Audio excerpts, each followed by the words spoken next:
Hello guys and welcome to the C tutorials by get it clear. जैसा कि आपको मालूम है गाइस कि अभी हम सी के बहुत सारे मिसलेनियस टॉपिक्स कवर कर रहे हैं, जिसमें हमने सबसे पहले फंक्शंस इन सी कवर किया था, जिससे कि हमारे एकदम बिगिनर लेवल के दोस्तों के लिए काफ़ी हेल्प हो जाएगी।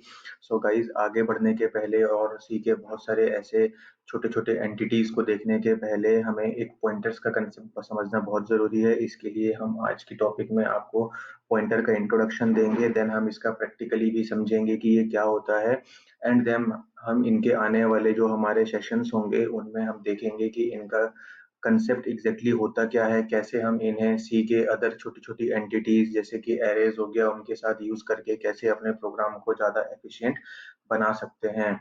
सो गाइस, आइए देखें पॉइंटर्स क्या होते हैं। सो गाइस, सी में पॉइंटर का मतलब होता है एक वेरिएबल होगा जो कि किसी दूसरे वेरिएबल का एड्रेस स्टोर करेगा। जैसा कि हमने आपको आज तक हमारे ट्यूटोरियल्स में जब हमने प्रैक्टिकल किए हैं एंड जब हमने थ्योरी समझी हैं, जब हमने वेरिएबल्स के बारे में आपको बताया था, तो हमने बताया था कि वेरिएबल कुछ नहीं होता है लेकिन एक मेमोरी लोकेशन का नाम होता है। जब भी हम कोई वेरिएबल बनाते हैं तो मेमोरी सिस्टम के अंदर उसके लिए एक मेमोरी रिजर्व हो जाती है, एंड जब हम उसमें कोई वैल्यू असाइन करते हैं वो उस मेमोरी पे जाकर के वैल्यू स्टोर हो जाती है, एंड हम उस वैल्यू को कभी भी अपने प्रोग्राम में फेच करके यूज कर सकते हैं, जब चाहे उसको अपडेट भी कर सकते हैं। सो गाइस, वो वेरिएबल जो एक वैल्यू को स्टोर कर रहा है, उस वेरिएबल के एड्रेस को स्टोर करने के लिए जो वेरिएबल हम यूज करते हैं उसे हम पॉइंटर कहते हैं। अगर आप नीचे देखें तो हमने इसका आपको सिंटेक्स दिया हुआ है कि जब भी आपको एक पॉइंटर वेरिएबल डिक्लेयर करना है तो आपको उसके आगे एस्ट्रिक का साइन लगाना पड़ेगा। ये एस्ट्रिक का साइन वही है जो आप मल्टीप्लाई के लिए भी कोड के अंदर यूज करते हैं। और आगे उसके देखें तो आपको टाइप डिफाइन करना पड़ेगा। टाइप से मेरा मतलब है डेटा टाइप, जैसे कि अपना इंट, फ्लोट, डबल या कैरेक्टर। सो गाइज, ये इसका बेसिक सिंटेक्स होता है। अब आप इसके अंदर कैसे एक वेरिएबल का एड्रेस स्टोर कराएंगे, ये हम देखते हैं गाइज। तो उसके आगे आप देख सकते हैं कि हमने इंट टाइप का पॉइंटर अगर हमें डिक्लेयर करना है तो हम इंट स्टार आईपी ले सकते हैं, डबल स्टार डीपी। जैसे ये डी एफ और ये जो सी एंड आई जो हमने लिया हुआ है ये डेटा टाइप को डिफाइन कर रहा है, एंड पी से हम पॉइंटर दे रहे हैं। ऐसे ही हमारा जो भी वेरिएबल का नेम होना चाहिए वो थोड़ा मीनिंगफुल होना चाहिए। आप यहाँ पे गाइज ये जो पहले पहले अल्फाबेट्स हमने कैपिटल कर दिए हैं इनको इग्नोर कर सकते हैं। जब हम कोड की बात करें तो ये हमेशा स्मॉल में ही होने चाहिए। ओके गाइज, तो ये देख सकते हैं आप कि हम चार टाइप के पॉइंटर्स कैसे ले सकते हैं इंटीजर, डबल, फ्लोट और कैरेक्टर की वेरिएबल्स का एड्रेस स्टोर करने के लिए। गाइस, आप नीचे देखेंगे ग्रीन कलर का जो ब्लॉक है उसमें जो हमारा हमने एक्चुअल कोड आपको दिखाया हुआ है कि अगर हम एक वेरिएबल लेते हैं इंटीजर टाइप का जिसमें हम 20 का वैल्यू स्टोर करवा रहे हैं, अगर उस वेरिएबल का मुझे एड्रेस स्टोर कराना है किसी पॉइंटर वेरिएबल में तो मैंने उसके लिए एक पॉइंटर वेरिएबल आईपी ले लिया है, एंड थर्ड लाइन में मैं क्या कर रहा हूँ, इस आईपी के अंदर उस वेरिएबल का एड्रेस स्टोर करवा रहा हूँ गाइस। तो गाइस, यहाँ पे ध्यान देने वाली बात यह है कि जो मैंने लाइन नंबर 3 में किया है वो मैं लाइन नंबर 2 में भी कर सकता था, जैसे कि मैंने आपको यहाँ पे कमेंट सेक्शन में दिखाया है कि इंट मेरा जो पॉइंटर है equals to and the variable का जो भी मेरा नाम है वो मैं दे दूंगा। तो ये जो आईपी है इसके अंदर मेरे वेर वेरिएबल का एड्रेस स्टोर हो जाएगा। लेकिन मैंने यहाँ पे क्या किया है, थोड़ा सिंपल करने के लिए इसको मैंने थर्ड लाइन में लिख दिया था। तो थर्ड लाइन में मेरे वेरिएबल का एड्रेस उठ के मेरे आईपी पॉइंटर को असाइन हो जाएगा। आईपी जो मेरा वेरिएबल है वो मेरा इंटीजर टाइप का पॉइंटर वेरिएबल है। गाइस, आपने ये एंड वेरिएबल का जो ये सिंबल जैसा या फिर जो भी सिंटेक्स है ये आपने और कहीं भी देखा होगा हमारे आज तक के प्रैक्टिकल सेशन में।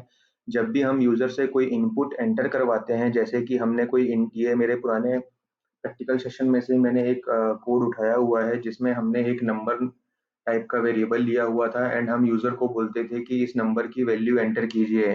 तो जब हम इस वैल्यू को एंटर करवाते थे यूजर से, आप देख सकते हैं हम उसको कहाँ पे स्टोर करवाते थे, हम उसको डायरेक्ट नंबर के अंदर असाइन नहीं करते हैं, सी के अंदर हमें उस एड्रेस पे जाके स्टोर करना होता है। तो गाइज, यहाँ से भी आप इसको रिलेट कर सकते हैं कि जब हम यूजर से वैल्यू एंटर करवाते थे हम उस वैल्यू को उस नंबर के एड्रेस पे जाके स्टोर करते थे using the scan F method. तो यहाँ पे आपको देखना है कि जब हम एड्रेस पे जाके वैल्यू डालते थे हम उस एड्रेस को कैसे फेच करके किसी वेरिएबल के अंदर डाल सकते हैं। हम आने वाले प्रैक्टिकल सेशन में इसको आपको बहुत अच्छे तरीके से एक्सप्लेन करेंगे, बट आई थिंक थ्योरेटिकली आपको यहाँ पे ये चीज क्लियर हो गई होगी कि पॉइंटर क्या होता है। गाइस पॉइंटर की बात करते हैं तो एक नल पॉइंटर भी होता है। ये आपका एक कंसेप्चुअल क्वेश्चन बन सकता है कभी भी, तो इसको भी आप ध्यान दे दें कि हमें कभी कभी बड़े प्रोग्राम जब हम लिख रहे होते हैं, हमें जब हम लोग जनरली जब हम बड़े प्रोग्राम की लिखने की कोशिश करते हैं तो हम ऐसा नहीं करते हैं कि जिस लाइन पे हमें जरूरत पड़ती है वेरिएबल की उस लाइन के पहले वेरिएबल को डिक्लेयर कर दो। बट एक अच्छे प्रोग्रामर क्या करता है, कभी भी प्रोग्राम स्टार्ट स्टार्ट करते टाइम स्टार्टिंग की लाइंस में ही पूरे आपके वेरिएबल्स को इनिशियलाइज और डिफाइन कर देगा एंड देन नीचे उसके कोड्स लिखना शुरू करेगा एंड उनको यूज करता जाएगा। तो हो सकता है गाइस जब आपने प्रोग्राम लिखना शुरू किया हो तब आपने एक पॉइंटर डिफाइन कर लिया हो, लेकिन उस टाइम पे आप श्योर नहीं है कि उस पॉइंटर में किस वेरिएबल की वैल्यू स्टोर करवानी है। तो गाइस इस टाइप के सिनेरियो के लिए हम नल पॉइंटर्स का यूज भी कर लेते हैं।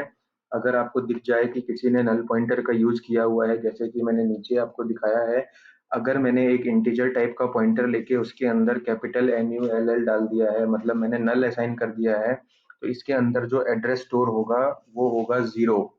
एंड मतलब ये किसी भी वेरिएबल को पॉइंट नहीं कर रहा है। अभी कभी आपका प्रोग्राम करते करते हो सकता है जब आपने आधा प्रोग्राम लिख लिया हो, आपको पता चल गया है कि इस पॉइंटर के अंदर अब आपने एक वेरिएबल की वैल्यू स्टोर करवानी है, जो variable A B C D कुछ भी हो सकता है। तो उसको आप क्या करेंगे, ptr इक्वल्स टू एंड वो वेरिएबल का नाम दे देंगे, तो उस वेरिएबल का एड्रेस उठ के इस पॉइंटर में चला जाएगा एंड ये नल पॉइंटर अपडेट होकर के नॉर्मल पॉइंटर में कन्वर्ट हो जाएगा। गाइस नल पॉइंटर का यूज बहुत जगह हो जाता है। अगर नल पॉइंटर के अंदर जैसे कोई वैल्यू अगर नहीं है, सपोज वो किसी भी वेरिएबल के एड्रेस को पॉइंट नहीं कर रहा है, तो वो आप नॉर्मली डायरेक्टली इफ के अंदर भी चेक कर सकते हैं, इफ पॉइंटर और इफ नॉट पॉइंटर। अगर मेरा पहला कंडीशन आप देखें तो पॉइंटर के अंदर अगर किसी भी वेरिएबल का एड्रेस प्रेजेंट होगा तो पहला इफ ट्रू हो जाएगा, लेकिन अगर मेरा जो पॉइंटर है वो अभी भी नल होगा तो मेरा सेकंड कंडीशन ट्रू होगा, क्योंकि मेरे पॉइंटर जो है वो किसी को भी पॉइंट नहीं कर रहा है। ओके गाइस, तो आई होप कि आप लोगों को पॉइंटर्स का कंसेप्ट समझ में आ गया होगा। ये बहुत ही इंपॉर्टेंट कंसेप्ट है अगर आप सी में कोडिंग करना चाहते हैं तो।